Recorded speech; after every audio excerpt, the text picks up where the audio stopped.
नमस्कार दोस्तों। अभी हाल फिलहाल में मैं दुबई जा रहा था, तो जब मैं दुबई पहुंचा तो मुझे वहां कुछ लोग मिल गए एयरपोर्ट पे और वो मुझे पहचान गए। तो फिर बातें चलने लगी और जब बातें चलने लगी तो उसमें बात निकलते निकलते पहुंच गई क्रिप्टो पे। तो वहां मुझे जो लोग मिले उसमें दो प्रकार के लोग थे। पहले वो जो कह रहे थे कि क्रिप्टो बहुत अच्छा है, मतलब इससे अच्छा कुछ है ही नहीं, और ये ना एक लॉटरी की तरह है और ये आपको रातों रात अमीर बना सकती है, आपकी पूरी जिंदगी बदल सकती है। दूसरे जो कैटेगरी के लोग थे कुछ, वो ऐसे थे जो इसको बिल्कुल ही बकवास मान रहे थे, मतलब बिल्कुल ही खराब। फिर ऐसी बहुत सारी बातें चली और उसके बाद मुझे ये समझ में आया कि आखिरकार क्रिप्टो के नाम पे इतना स्कैम क्यों हो जाता है। क्योंकि सही नॉलेज बहुत कम लोग के पास है, और उसमें से कुछ ऐसे भी लोग थे जिन्होंने मुझे ये रिक्वेस्ट भी की कि आप भी कम से कम क्रिप्टो पे अवेयरनेस वीडियोस बनाना शुरू कर दीजिए। मुझे ऐसा लगा कि हाँ, बहुत सारे ऐसे लोग हैं जिनके पास नॉलेज की कमी है, और सच में क्रिप्टो क्या है और ये क्या सच में रातों रात किस्मत बदल देने वाला कोई खेल है, या फिर इसमें भी पेशेंस चाहिए, स्ट्रैटेजी चाहिए, प्लानिंग चाहिए। तो इन सारी चीजों को ध्यान में रखते हुए आज मैं यहाँ पे पहली वीडियो बना रहा हूं, और खासकर उन लोगों के लिए जो नए हैं क्रिप्टो के इंडस्ट्री में, या फिर जो क्यूरियस हैं क्रिप्टो को जानने में। तो आज की इस वीडियो में क्या क्या होने वाला है, सबसे पहले इस पे बात कर लेते हैं। देखिए, 2009 में क्रिप्टो आई, तो पहली बात तो यही होगी कि आखिर 2009 में ही क्यों आई। उससे पहले क्यों नहीं आ गई, 2006 में क्यों नहीं आई, 5 में, 4 में, 3 में, 7 में। आखिरकार 2009 में ही क्रिप्टो का उदय क्यों हुआ। आखिर 2008 में ऐसा कुछ हुआ था क्या, क्या हुआ था जिसके चलते 2009 में क्रिप्टो एग्जिस्टेंस में आई। वो ही क्रिप्टो, आखिर क्रिप्टो की क्या जरूरत है, ब्लॉकचेन क्या है, आज इसे भी समझेंगे। ये सेंट्रलाइज एंड डिसेंट्रलाइज सिस्टम आखिरकार क्या होता है, इस पे मैं आपसे बात करूंगा। क्रिप्टो का बाजार इतना बड़ा कैसे हो गया, मतलब आज क्रिप्टो का बाजार बहुत बड़ा है, तो आखिरकार कौन कौन से फैक्टर्स है जिसके चलते क्रिप्टो का बाजार इतना बड़ा हो गया, और क्रिप्टो आज भी क्यों ट्रेंडिंग में है। आज भी क्रिप्टो ट्रेंडिंग में। देखिए, एक बड़ी अच्छी बात है ना कि एक कहावत है कि either you can love me और you can hate me but you can not ignore me. ये क्रिप्टो पे लागू होता है। आप या तो क्रिप्टो से मोहब्बत कर लीजिए या फिर नफरत कर लीजिए, लेकिन इग्नोर करना, दैट इज वेरी डिफिकल्ट। बहुत सारे लोगों को आज कुछ पता हो रहा, मतलब क्रिप्टो सुना जरूर है। हाँ, हो सकता है कि नॉलेज ना होने के चलते एक कंफ्यूजन होता है, और उस कंफ्यूजन के चलते इंसान एक्शन नहीं लेता, या फिर ऐसा भी होता है कि कम नॉलेज के चलते जब इंसान एक्शन ले लेता है तो उसको लॉस होता है, जिसके चलते वो हेट करना शुरू कर देता है। खैर, सारी चीजें क्या है इसको एक एक करके जानेंगे। आते हैं वीडियो में, 2009 में ही क्रिप्टो क्यों आई, इसको पहले समझने की कोशिश करते हैं। देखिए, 2008 में हुआ क्या था ये समझ। दुनिया में ना आर्थिक मंदी आई थी, ग्लोबल फाइनेंशियल क्राइसिस हुआ था। और ये जो आर्थिक मंदी है उसने दुनिया के कई देशों को प्रभावित किया था, और सबसे बुरे तरीके से अगर कोई प्रभावित हुआ था तो उसमें अमेरिका का नाम आता है। तो अमेरिका के अंदर जो बड़े बड़े बैंक थे वो टूटने लगे, उनकी स्थिति खराब होने लगी। बहुत बहुत सारे बैंक दिवालिया भी हुए, शेयर मार्केट क्रैश हुआ, और वो पीक से 50% डाउन आया। मतलब पीक से 50% डाउन आना बहुत बड़ी बात है। लाखों लोग बेरोजगार हुए, कई लोगों की नौकरियां चली गई, 80 लाख लोगों की लगभग नौकरियां चली गई। आप सोचिए क्या क्या सिचुएशन उस समय की रही होगी। ये 2008 की बात है, और करोड़ों लोग के घर जो है वो नीलाम हो गए। तो 2008 में जो आर्थिक मंदी आई उससे बहुत सारे लोग बुरे तरीके से प्रभावित हुए।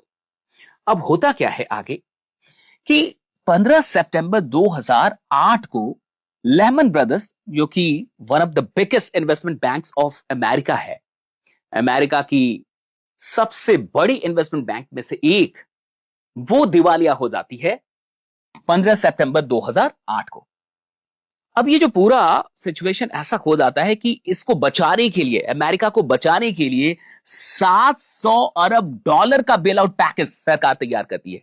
मतलब 700 बिलियन डॉलर, बहुत बड़ी रकम है। और इसके लिए बहुत सारे पैसे छापे जाते हैं, करेंसी छापी जाती है, बैंकों को बचाया जाता है। लेकिन जो आम लोग थे उनपे जो इमीडिएट इफेक्ट हुआ था, इसका बैड इफेक्ट, उसके चलते तो बहुत पैनिक था। और आप सोच के देखिए 6 से 7 हजार लोगों ने तो आत्महत्या कर ली थी। ये 6-7 हजार लोग कम नहीं होते हैं। 6-7 हजार लोग अगर सुसाइड कर ले तो आप सिचुएशन को इमेजिन कर सकते हैं कि वो कितना बैड सिचुएशन होगा। मार्केट में जो सेविंग्स थी, जिन लोगों ने मार्केट में अपनी सेविंग्स रखी थी, वो 50% उसकी वैल्यू डाउन हो गई थी। क्योंकि जब करेंसी ज्यादा छपेगी तो डेफिनेटली पैसों का डीवैल्यूएशन तो होगा ही। जब आप पैसा ज्यादा छाप देंगे, कोई भी चीज, मान के चलिए आज मेरे पास ये 1 है और मार्केट में ये 100 ही लोगों के पास हो, तो ये वैल्यूएबल हो जाएगी। लेकिन अगर ये आप 100 के बदले 1000 छाप दें, 1000 क्रिएट कर दें, 1000 मैन्युफैक्चर कर दें, तो इसकी वैल्यूएशन तो कम होगी ही। यही पैसों के भी साथ होता है। तो मार्केट में जिन लोगों ने अपनी सेविंग्स रखी थी, वो सेविंग्स की जो वैल्यू थी वो 50% डाउन हो गई। अब जब ये हुआ 2008 में, तो कुछ लोगों के दिमाग में ये सवाल चलने लगा, मतलब जनता के दिमाग में ये सवाल चलने लगा कि अगर बैंक हमारे पैसों की सुरक्षा नहीं कर सकते और सरकारें अनलिमिटेड पैसा छाप सकती हैं, तो सिस्टम पे भरोसा कैसे करें। ये एक बड़ा सवाल उठने लगा लोगों के दिमाग में कि हम बैंक में पैसा रखते क्यों हैं। इसीलिए ना, ताकि वो सेफ रहेगा, वो सुरक्षित रहेगा। लेकिन अगर बैंक में पैसा सुरक्षित ही ना हो और सरकारें अनलिमिटेड पैसा प्रिंट कर सके, तो फिर आप सिस्टम पे क्यों ट्रस्ट करेंगे। और सबसे बड़ी बात यह उठने लगी कि किसी सरकार के चलते, किसी ऑर्गेनाइजेशन के चलते, कुछ लोगों के चलते हम अपना पैसा क्यों गंवाएं। हमने तो मेहनत से कमाया था। तो मान लीजिए किसी ने जिंदगी भर कमाया हो, उसको बैंक में बचाया हो, और फिर पता चले एक दिन कि उसकी वैल्यू 50% डाउन हो गई, तो ऐसा लोगों के दिमाग में चलने लगा कि भाई हमारा पैसा है, हमने मेहनत से कमाया है, किसी और की गलती के चलते हम इसे क्यों गंवाएं। और ये जो सवाल था ना, यहां से क्रिप्टो का जन्म हुआ। अब यहां से ये बात दिखने लगी कि बैंक्स फेल हो सकते हैं, गवर्नमेंट जो है वो पैसों का जो सप्लाई है वो बढ़ा सकती है, जो सेविंग्स है मार्केट क्रैश की स्थिति में वो आधी हो जाती है। तो फिर ऐसा आने लगा कि भाई ऐसा कोई सिस्टम जहां सप्लाई फिक्स्ड हो, पहली चीज तो कि मन मर्जी से आप सप्लाई ना बढ़ा ले, सप्लाई फिक्स्ड होनी चाहिए। क्या कोई ऐसा सिस्टम हो सकता है गवर्नमेंट के कंट्रोल के बाहर हो। लोगों का पैसा है तो लोगों के कंट्रोल में हो, वो किसी ऑर्गेनाइजेशन के, किसी गवर्नमेंट के कंट्रोल में ना हो। भाई जिसका पैसा है उन लोगों का कंट्रोल हो, ट्रस्ट करना आसान हो, यानी फालतू के सिर्फ वादे ना हो, ट्रांसपेरेंसी हो, मैथमेटिक्स हो। यह सवाल उभरने लगा और क्या ये सारी चीजें कहीं हो सकती है। और यहीं से उदय होता है क्रिप्टो का। और इसलिए 2009 में जैन में आप क्रिप्टो को आते हुए देखते हैं। That is the only reason. जैसा कि आपने कई बार सुना भी होगा कि आवश्यकता ही आविष्कार की जननी है, तो necessity is the mother of invention. तो 2008 के बाद जो सिस्टम से ट्रस्ट टूटा लोगों का, ये ट्रस्ट जो टूटा, वहां से सवाल पैदा होने लगा कि ऐसा क्या कुछ ऐसा हो सकता है जहां कंट्रोल गवर्नमेंट का ना हो। क्या कुछ ऐसा हो सकता है जो इस सिस्टम से बाहर हो। क्या कुछ ऐसा हो सकता है जो फिक्स्ड हो, जिसको प्रिंट ना किया जा सके, जिसको और मतलब ज्यादा छापा ना जा सके। और तब यहीं से क्रिप्टो का उदय होता है। अब देखिए, अब ये सारा क्रिप्टो जिस पूरे सिस्टम पे काम करता है, दैट इज ब्लॉकचेन। तो ब्लॉकचेन ना बड़ा भारी भरकम शब्द लगता है और कई लोग इसको नहीं समझ पाते कि आखिर ये ब्लॉक्स का ये जो चेन ये है क्या। तो इसको थोड़ा एक एग्जाम्पल से मैं आपको समझाता हूं, काफी आसान एग्जाम्पल। आप सब में से ज्यादातर लोगों ने क्रिकेट खेला होगा, मोहल्ला क्रिकेट। मान के चलिए मोहल्ले में कोई क्रिकेट मैच चल रहा है और उसमें कोई एक लड़का है जिसके पास स्कोर, सारा स्कोर है। वो लिखते थे ना पहले जब मैच होता था, छोटी सी नोटबुक होती थी, कॉपी होती थी, डायरी, और वहां पे स्कोरिंग होती थी। तो मान लीजिए कोई बच्चा स्कोर लिख रहा है और एक ही है वो जो स्कोर लिख रहा है, और वो किसी टीम को मैच जिताना चाहता है। उसका भाई किसी टीम में है और वो चाहता है कि मेरे भाई वाली टीम जीत जाए, और चूंकि स्कोर अकेला वही आदमी लिख रहा है तो वो स्कोर में गड़बड़ी कर सकता है।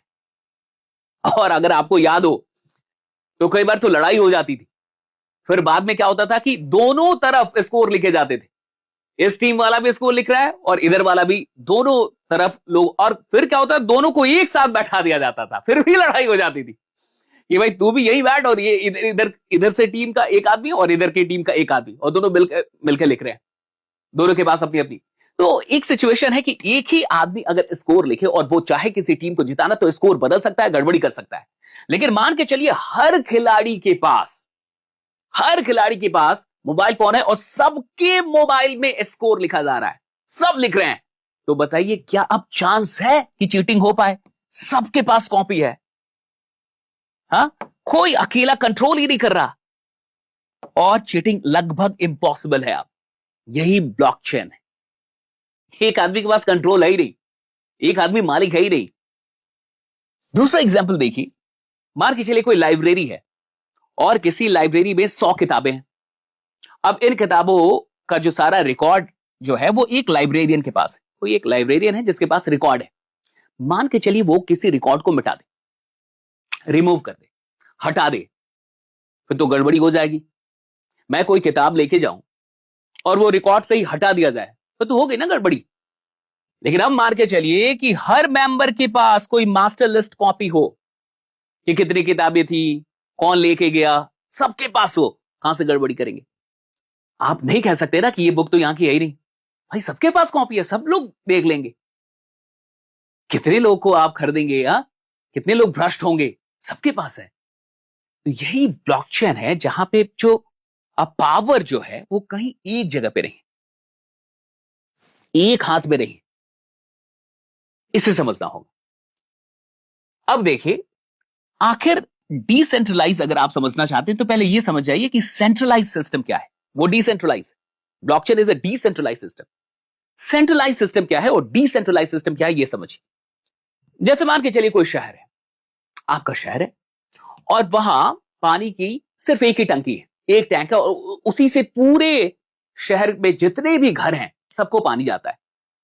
मान के चलिए कि किसी भी कारणवश वो पानी की टंकी टूट जाती है, वो जो टैंक है वो टूट जाए, या कोई जाके सप्लाई बंद कर दे जानबूझ के, तो शहर में जितने भी घर हैं सब पानी से वंचित हो गए, क्योंकि टैंक एक ही है और उसी से सारे घर जुड़। यही है सेंट्रलाइज सिस्टम, यानी पावर एक जगह, कंट्रोल एक जगह, दैट इज सेंट्रलाइज सिस्टम। लेकिन इसको आप थोड़ा सा अपोजिट कर दीजिए। मान के चलिए एक शहर है और उस शहर में जितने भी घर हैं, हर घर के पास अपनी अपनी वाटर टैंक है, सबके पास पानी की टंकी अपनी अपनी है। अब एक दो खराब हो गई, क्या फर्क पड़ता है, सब तो डिस्टर्ब नहीं होंगे ना, पूरा शहर पानी से वंचित तो नहीं होगा ना। यह है डिसेंट्रलाइज, यही समझना है। सेंट्रलाइज सिस्टम का मतलब है कि एक जगह पे कंट्रोल होगा, कंट्रोल एक जगह, पावर एक जगह, एक जगह आप कुछ गड़बड़ कर दो सब डिस्टर्ब। और बैंक सिस्टम में भी तो यही है। आप देखिए, एक मेन सर्वर है, वहीं पे सारी की सारी डाटा है। आपने देखा होगा कि कई बार जब आप रात में या कभी कुछ बैंकिंग, अपना आपने बैंक ऐप खोला और कुछ आप करने के लिए गए, पैसा ट्रांसफर, कुछ भी बैंकिंग एक्टिविटी करने गए, कई बार लिखता है सर्वर डाउन। और सर्वर डाउन होने का क्या मतलब है कि आपके पैसे वहां पड़े हुए हैं, आपका बैलेंस वहां, लेकिन आप एक्सेस नहीं कर सकते। क्यों? सर्वर ही है भाई, मेन सर्वर वही डिस्टर्ब है, उसी में काम चल रहा है, तो अभी सबको रुकना होगा, एक्सेस आप नहीं कर। लेकिन डिसेंट्रलाइज सिस्टम में एक सर्वर नहीं होते, कई सारे सर्वर एक साथ जुड़े हुए हैं, तो एक के खराब होने से सिस्टम नहीं रुकता। यही समझना है, यही सेंट्रलाइज्ड और डिसेंट्रलाइज्ड में अंतर है। अगर आप समझ गए तो थोड़ा सा आगे बढ़ते हैं। यानी ब्लॉकचेन कुल मिला के पब्लिक डिजिटल लेजर है, वही खाता होता है ना, वही जिस पे हिसाब करते हैं वो डायरी, वो लेजर ही है, बस ये डिजिटल है, पब्लिक के सामने, सबके सामने है। डिसेंट्रलाइज नेटवर्क है ये, सेंट्रलाइज नहीं है, एक सर्वर नहीं है, कई सारे सर्वर हैं। एंड इम्यूटेबल का मतलब है कि जिसको बदला ना जा सके, आप बदल नहीं सकते। एक बार जो ट्रांजैक्शन हो गया वो रिकॉर्डेड हो गया, अब आप ये उसको बदला नहीं जा सकता, हटाया नहीं जा सकता, उसका रिकॉर्ड वहां पे रहेगा ही रहेगा। ये समझना काफी इंपॉर्टेंट है। तो ब्लॉकचेन के ही चलते क्रिप्टो, ये सारी चीजें काम कर पा रही हैं। और देखिए, अगर आप क्रिप्टो में नए हैं और आप भी क्रिप्टो में ट्रेड करना चाहते हैं, आप चाहते हैं कि नहीं आप क्रिप्टो में ट्रेड करें, बिटकॉइन, इथीरियम, अब तो सिल्वर, गोल्ड, तो आपको एक ऐसे प्लेटफॉर्म पे जाना होगा जो सच में ऑथेंटिक हो, सुरक्षित हो। कॉइन DCX एक ऐसा प्लेटफॉर्म है जहां आप जा सकते हैं और आप उसे डाउनलोड, लिंक दिया हुआ है, अगर आप यहां से इस लिंक से अगर आप डाउनलोड करते हैं तो आपको कुछ डिस्काउंट भी मिलेगा और कुछ स्पेशल बेनिफिट भी मिलेंगे। लिंक मैंने दे दिया है डिस्क्रिप्शन में, आप देख सकते हैं। अब देखिए आगे, क्रिप्टो का बाजार आखिरकार इतना बड़ा कैसे हो गया, जबकि अभी भी बहुत कम लोगों ने इसे समझा है, अभी भी नॉलेज बहुत कम लोगों के पास है, फिर भी इतना बड़ा बाजार आखिरकार कैसे हो गया। देखिए, ट्रस्ट क्राइसिस, पहला रीजन तो ये ट्रस्ट क्राइसिस। मैंने कहा ना, सिस्टम से जो ट्रस्ट टूटा, ये सबसे बड़ा reason. And limited supply limited है। अगर 21 मिलियन तो 21 मिलियन ही रहेगा, अब आप और बढ़ा नहीं सकते। अगर बिटकॉइन इतना है तो इतना ही रहेगा, इथीरियम इतना है तो इतना ही रहेगा। ये जो बड़ी बात है कि लिमिटेड सप्लाई किसी भी चीज को ना वैल्यूएबल बना देती, तो सप्लाई लिमिटेड है और सिस्टम से जो एक ट्रस्ट टूटा, वो एक बड़ा reason. Borderless and permissionless system, भाई बॉर्डरलेस है। पहले क्या होता था, आप देखिए, स्विफ्ट के जरिए आज भी पैसा जब भेजा जाता है, तो पहले क्या होता था कि 2 दिन, 4 दिन, 5 दिन लग जाते थे। एक देश से दूसरे देश में अगर आप किसी को पैसा भेज रहे हैं, ये टाइम टेकिंग प्रोसेस था। 2 दिन, 4 दिन, 5 दिन, कभी कभी उसमें फी भी लगते थे। फी यहां भी लगता है, कम लगता है, लेकिन टाइम बड़ा कम लगता है। बहुत जल्दी आप पैसा कहीं से कहीं भेज सकते हैं। यानी ये बॉर्डरलेस है, परमिशनलेस है। वहां एक परमिशन होता है भाई कि ये वाला बैंक परमिशन देगा तब जाके पैसा आगे बढ़ पाएगा। ये चक्कर नहीं थे यहां पे, तो ये लोगों के लिए एक आसानी हुई। टेक्नोलॉजी एंड नेटवर्क इफेक्ट, देखिए टेक्नोलॉजी पे पूरा बेस्ड है ये सारा जो क्रिप्टो है, ये टेक्नोलॉजी बेस्ड चीज है। ऐसा नहीं है कि कोई हवाई चीज है, मैथमेटिक्स है। समझ में ना आने के चलते बहुत सारे लोग इग्नोर करते हैं, लेकिन चूंकि ये टेक्नोलॉजी ड्रिवन है और ये पूरी दुनिया ही आज टेक्नोलॉजी ड्रिवन है, तो डेफिनेटली कोई भी चीज जो टेक्नोलॉजी का इस्तेमाल कर रही है, जो ट्रांसपेरेंट है, जो मैथमेटिक्स पे बेस्ड है, उससे ये जो नई जनरेशन है वो एक्सेप्ट करने के लिए तैयार बैठी है। और नेटवर्क इफेक्ट का मतलब है कि देखिए, आज अगर व्हाट्सएप है, मान के चलिए व्हाट्सएप जैसा ऐप अभी आपके पास है, बिल्कुल वैसा ही हो, उतने सारी फीचर हो, लेकिन इसको डाउनलोड किया हो 20,000 लोगों ने, तो इस ऐप की क्या वैल्यू है? बहुत अच्छा है, सब कुछ वैसा ही है, लेकिन विश्वास से 20,000 लोग दिखाएं, नेटवर्क ही बहुत छोटा सा हो, तो फिर वो किसी काम का नहीं है। यहां क्या हुआ कि बहुत सारे लोग विश्वास करते गए, तो नेटवर्क बड़ा बनता है, लोग लोगों को देख के अडॉप्ट करते गए, ये हुआ है। तो नेटवर्क का भी एक पूरा इफेक्ट रहा, जिसके चलते क्रिप्टो आगे बढ़ते गया। इसमें अब एक बात समझनी होगी कि आखिर ये क्यों ट्रेंडिंग में है। इसका रीजन है, पहला रीजन सबसे इंपॉर्टेंट, इंस्टीट्यूशनल जो एडॉप्शन है, यानी जो बड़े बड़े गेम प्लेयर हैं, जो बड़ी बड़ी कंपनियां हैं, इन्वेस्टमेंट फर्म्स हैं, हाँ, वो लोगों ने जब क्रिप्टो के ऊपर विश्वास दिखाया, तो डेफिनेटली जब कोई बड़ा प्लेयर किसी चीज पे विश्वास करेगा, तो बाकी लोग तो उसको देखते ही हैं, उससे प्रभावित होते हैं, उससे इन्फ्लुएंस्ड होते हैं कि अगर ये आदमी कर रहा है, भाई ये अरबों का आदमी है, और अगर ये विश्वास दिखा रहा है तो कुछ तो सही होगा। ये तो बहुत सिंपल साइकोलॉजी है। हुआ क्या कि बड़े इन्वेस्टमेंट फर्म्स ईटीएफ्स लॉन्च कर चुके हैं।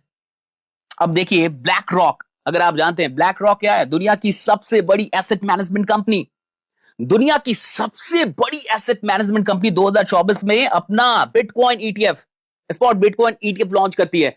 कैसे नहीं विश्वास होगा? किसी भी चीज में विश्वास के लिए सिर्फ एक चीज जरूरी है कि जो एक्सपर्ट्स हैं, जो बड़े लोग हैं, जो बिग प्लेयर हैं, क्या वो विश्वास कर रहे हैं? और अगर वो विश्वास करते हैं तो बाकी के लोग अपने आप विश्वास करते हैं। तो दुनिया की सबसे बड़ी एसेट मैनेजमेंट कंपनी अगर वो बिटकॉइन ईटीएफ लॉन्च करेगी, तो डेफिनेटली बाकी के लोगों का क्रिप्टो पे विश्वास तो बढ़ेगा। यही हुआ, बहुत बड़े बड़े लोगों ने इन्वेस्ट करना शुरू कर दिया। आप देखिए, फिडिलिटी इन्वेस्टमेंट, भाई ये $4 ट्रिलियन से ज्यादा का एसेट मैनेज कर रही है आज।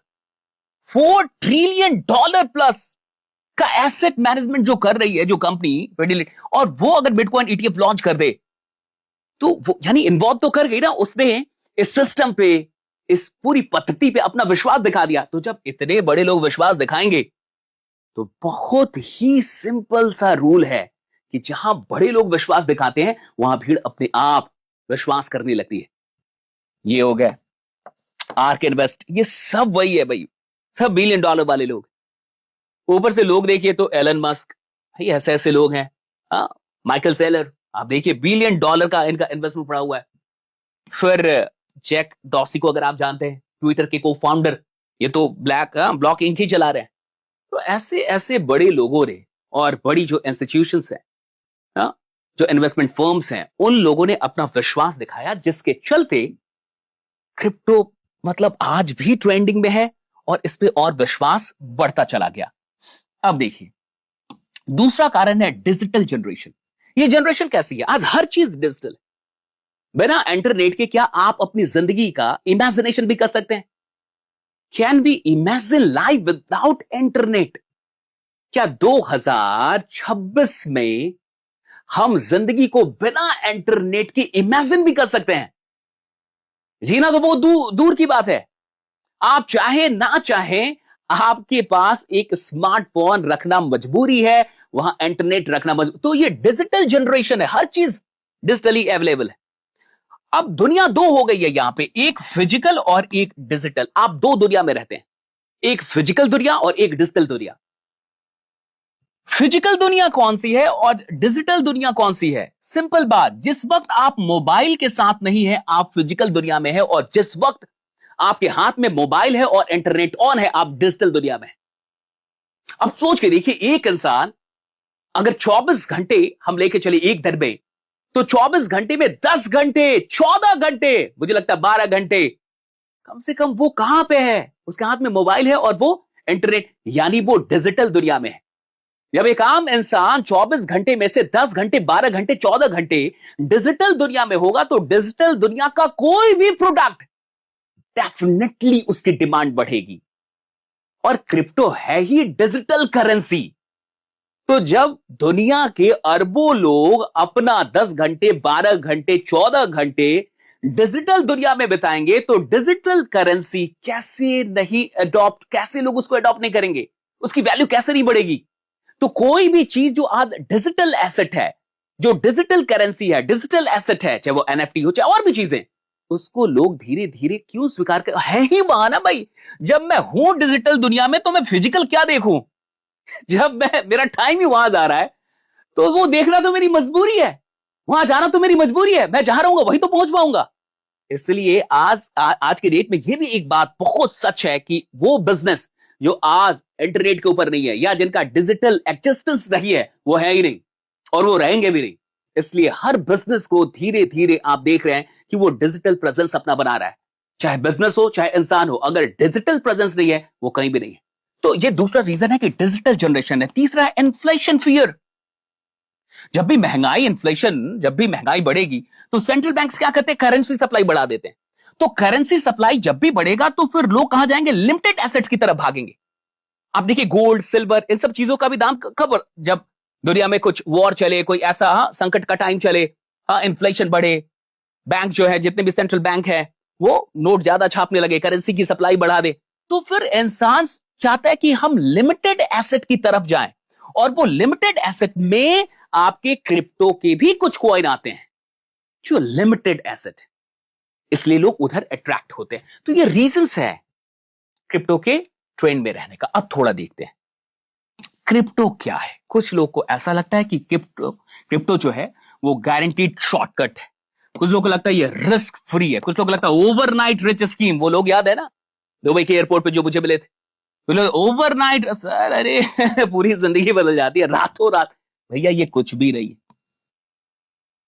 ना तो ये गारंटीड कोई शॉर्टकट है, ना तो ये रिस्क फ्री है, और ना तो ओवरनाइट कोई रातों रात अमीर बनने का कोई स्कीम भी रही है। ये फिर है क्या? देखिए ये सिंपल सी बात है, ये एक पावरफुल आइडिया है। एक आइडिया है, पावरफुल आइडिया है, शक्ति है, इसमें कोई शक नहीं। फाइनेंशियल एक्सपेरिमेंट है जो अब मुझे ऐसा लगता है सक्सेसफुल है। जब कोई इंडस्ट्री ट्रिलियन डॉलर की हो जाए और वहां दुनिया के बड़े बड़े इन्वेस्टमेंट फर्म ईटीएफ लॉन्च, तो फिर इसका क्या मतलब है? अडॉप्ट तो कर, यानी ये सक्सेसफुल फाइनेंशियल एक्सपेरिमेंट है और अपॉर्चुनिटी है, एक अवसर है। लेकिन अवसर किन के लिए? जो सीखने के लिए तैयार है।